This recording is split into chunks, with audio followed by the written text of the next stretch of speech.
Hello all, today we're going to look at racial biases and officers' decisions to frisk are amplified for black people stopped among groups, leading to similar biases in searches, arrests, and use of force, by Cooley et al.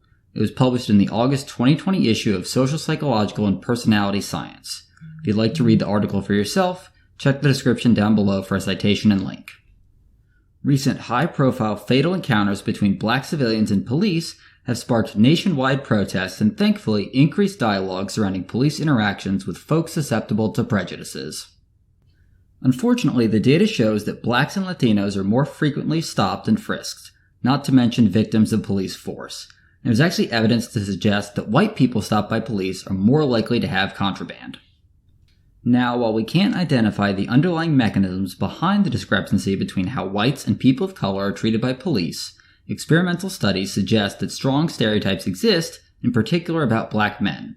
3 papers in the last 20 years have found stereotypes associated with black people predict whether civilians will quote-unquote shoot an unarmed black versus white individual in lab exercises. Though to be fair, the most recent study found that officers were less likely to do so than the general public. However, oftentimes police interact with groups of people rather than individuals. And recent research has found that racial biases come into play even more when looking at groups of people rather than individuals. As such, the authors hypothesized that groups of black people would have the harshest interactions with police compared to individual black people or white people seen individually or in a group. For data, the authors scrubbed police records from the Stop and Frisk program in New York City between the years 2006 and 2012. The beginning year was chosen because Stop and Frisk protocol changed in 2006 to include police within its scope. They did not include any year after 2012 due to the 2013 decision of Judge Shira Scheindlin ruling that the program allowed racial profiling, which violates the rights of minorities. It's important to note how the paper handled the case of Latino white people. The authors chose to limit comparisons of interactions to non-Latino white people and black people, reasoning that this difference is likely to be the most stark. Also included in the final dataset were breakdowns of stops across men and women.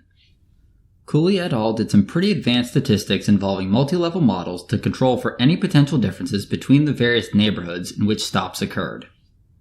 They also controlled for the average crime rate in each neighborhood. This included a yes/no on whether the officer felt that the area had a high crime rate and the actual average crime rate for said neighborhood. Before we get into the results, the authors took care to address some caveats. Based on the data they were able to collect, they could not with complete certainty map together multiple people stopped in the same group, not to mention how big the groups were and what the exact racial compositions were. They were also unable to directly measure or account for underlying mechanisms, so for those conclusions we have to rely on other work. I'd also like to spend some time talking about absolute difference versus relative difference. To find an absolute difference, subtract the original base rate from the new rate. You may notice that this may not be the end of the story. Consider a change from 1% to 2%. The absolute difference would show that the rate increased by 1%. To many, this would not appear to be much of a change. Relative difference, on the other hand, reframes that 1% change in proportion to the original rate.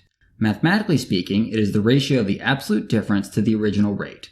In the case of 1% to 2% change, the relative change is found to be 100%. The base rate of 1% changed by 100% of its value since it increased by 1%. The authors presented their findings in terms of relative differences, and I disagree with that choice for this specific situation. Absolute difference as a metric tells us more useful information, in my opinion, than relative difference, since you can get a really huge relative increase for what is actually a small change. For example, do we really care if doing one thing instead of another doubles your risk for something if the absolute difference is 1/10,000%? And now results. The following charts are my own creation based on information provided in the paper. Error bars represent 95% confidence intervals of the mean.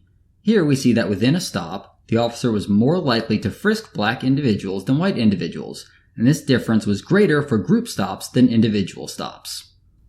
Police were also more likely to search black individuals than white individuals. Once again, this difference was accentuated for group stops. We see the exact same pattern when looking at arrests. Furthermore, when use of force is concerned, this same pattern continues to hold. Police were more likely to use force on blacks than whites, and this was even more the case for group stops.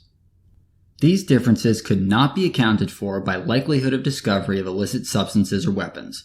Consistent with prior work, we see that stops of whites were more likely than stops of blacks to result in contraband findings. Now, I want to pause on that result for a minute. This does not necessarily mean that whites tend to have illicit substances or weapons more often than blacks. It could simply be that officers need a higher threshold of suspicion to stop a white individual than a black individual, reflected in positive findings of contraband.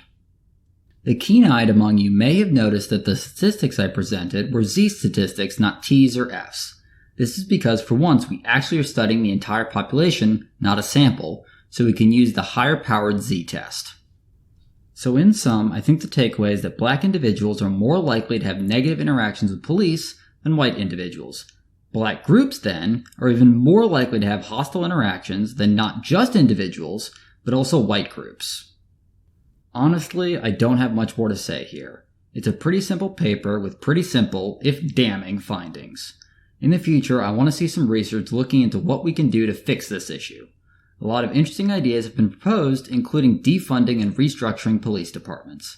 Let's get some studies examining the potential efficacy of these proposals. Thank you for watching. Please like, share, and subscribe. And if you've got a paper you'd like me to dissect, or more thoughts on this one, let me know in the comments.